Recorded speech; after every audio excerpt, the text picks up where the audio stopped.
Holy crap. I am jet lagged and exhausted. I got home last night. No, let's a whine. Deal with it. So I had a 17-hour journey home yesterday from Amsterdam. Got home late last night and have to, unfortunately, it's a very sad day, return the CVO ST to Palm Beach Harley's, taking it back to Harley Corporate.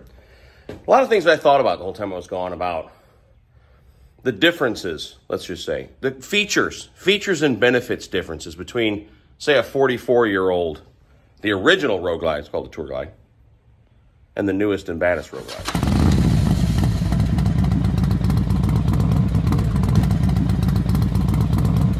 The CVO ST is the pinnacle of Harley Davidson engineering. You've got inverted forks, and you've got the crazy big laptop in the fairing that's got your stereo and your gauges and your GPS and your satellite radio and your Pornhub, you know, all that stuff up there in the fairing. You've got a 121 cubic inch motor.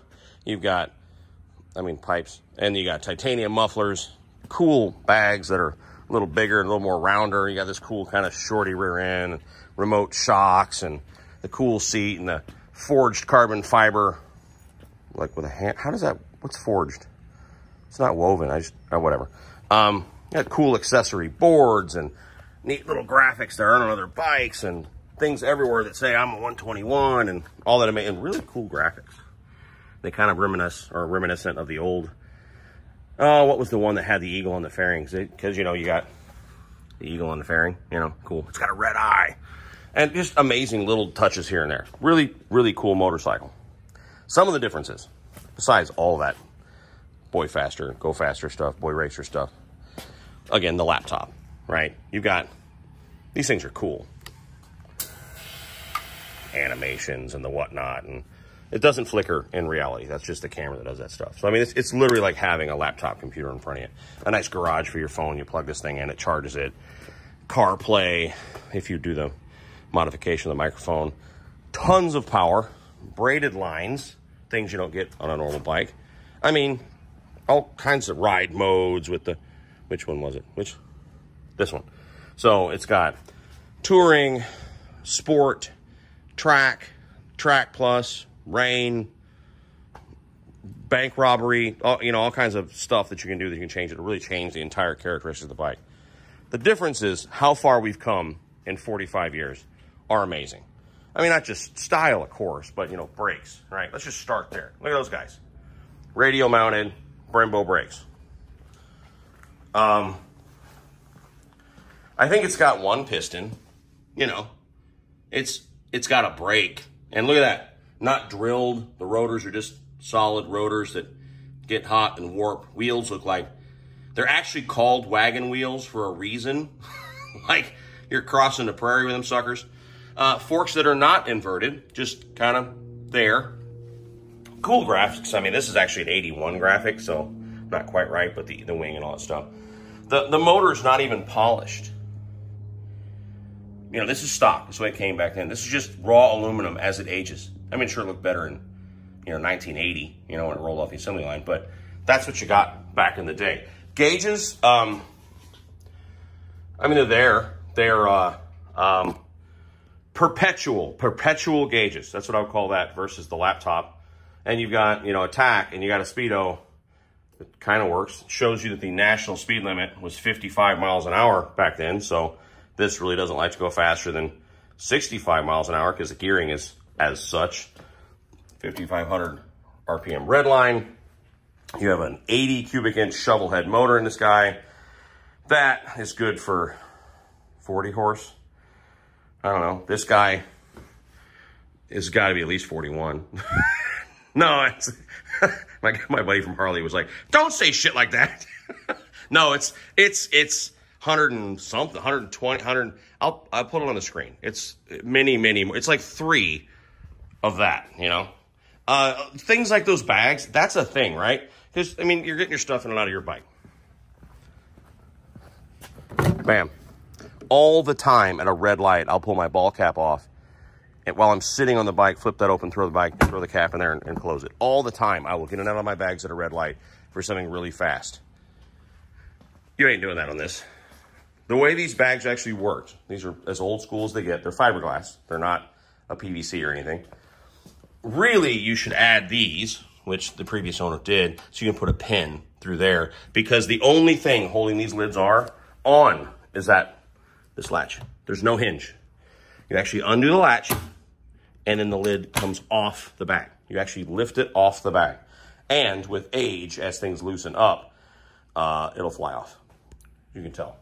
Ask me how I know. So you add that bracket in the front, so you can put a pin, a safety pin through front of it. I put an R pin through there. So they have to pull a pin, do that, and the whole lid comes off. And it's still just not really on there. And I've done everything you can to make it perfect. Tour packs, if you get a tour pack, you got that single latch on the side. No. Old school, you had 2 latches, all right? And see how that one just fell? See, that's how they fall. You can never get them to stay. It's not a one-handed thing. Go, oh, look, I got it to do it. But, I mean, normally one will snag. It's just, no, they weren't exactly user-friendly, and the hinges would wear out and all kinds of stuff. So even tour packs have gotten better over the years. It's amazing. I mean, the look. I mean, a face only a mother could love. Not true. I actually love this bike. It just reminds me of my childhood, or on my dad, you know, and his buddies on their bikes. But, I mean, I've had some people say that looks like Bender from Futurama, which is fitting, you know, an alcoholic robot. It kind of goes with the gold member, you know, but the looks have changed. Don't be offended, bud. This is you're a product of your generation, and you're almost as old as I am. You did have storage back then. These do open, but with a key. I mean, you actually have to get the keys to open that little thing. It just falls open. There's not much in there, and wiring's exposed, and your gas cap's under here. Key to open that door, and the gas cap. And if you don't have your keys and that's locked, you're screwed. Some neat features, Harley Davidson. Why can't we bring these things back? You know, the optional lights. I know, because it's not. But you've got off, ignition, which you would start now, and then another click for the lights. So when this guy rolls around running, it does not have headlights, doesn't have running lights. Yeah, that's why, because it's totally not legal or smart. But it's a cool feature. How about this? Cigarette lighter, huh? Rolling down the road, you want to light your Marlboro? There you go. Here, let's be honest, your Camel Unfiltered. You got a cigarette lighter right there. Now, in modern day, I use it to power my phone, because that's the kind of stuff us weirdos do. Audio.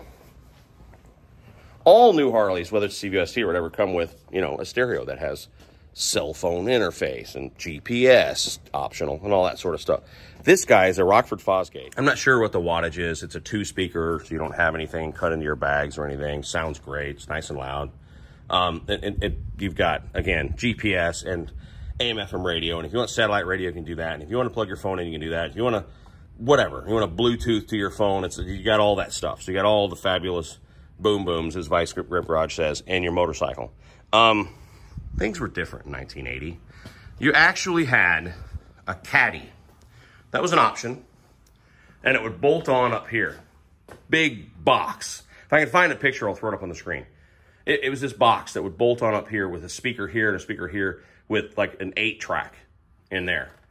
That was your audio back then, was just a box. And then there was a single ground and power wire that ran to the bike. Now, of course, it was 1980. That's the way things were. But that's what you were going to have back then. Now, today, there's a lot of people that get in the comment section and say things like, bikes shouldn't have stereo, right? You know, and they're typically full of shit. They're typically a guy who owns a lowrider who rides it a couple times a year and he only goes to the bar. And they've got strong opinions about all things. You know, like, start a YouTube channel. You'll find out how many stupid opinions there are in this world. But back in this day, this bike was purpose-built.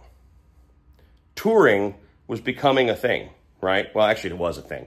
But Harley was responding to those, saying like, hey, they're watching people strap bags on and buy fairings aftermarket. The Liberator was actually the first fixed fairing on a Harley. It was an accessory that was made by, what was the name of that company that made the Windjammer? Vetter? Was it Vetter? I don't know. I think it was Vetter who made the Liberator fairing. And I'm going to try and find a picture and put it here. That's an ugly sumbitch. That's actually the first fixed fairing that the market looked at and said, well, I guess we got to make a fixed fairing. Thank God, because this, people make fun of this, but this is better than the Liberator by a lot to look at. So these were sort of responding to those people that were saying, we're going to do some distance, we're going to ride to Sturgis from Florida, we're going to do whatever. No one did that back then. Well, I mean, they did on a chopper, but anyway, long stories.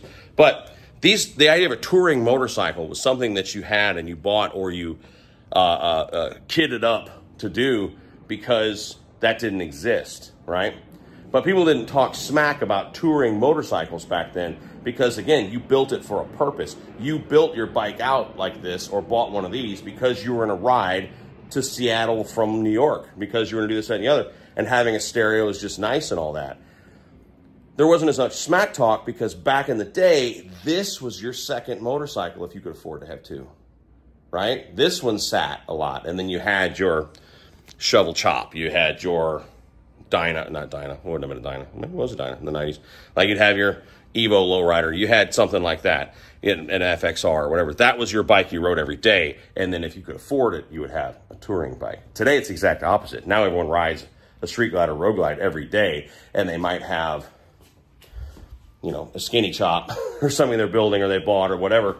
That's what they use to go to bike night or whatever. So the smack talk today about bikes shouldn't have stereos, either it's an old dude sitting somewhere who hadn't ridden in 40 years, or they just kind of don't get how the dynamic works today. It's a little different. You know, this was something you had out of privilege back in the day.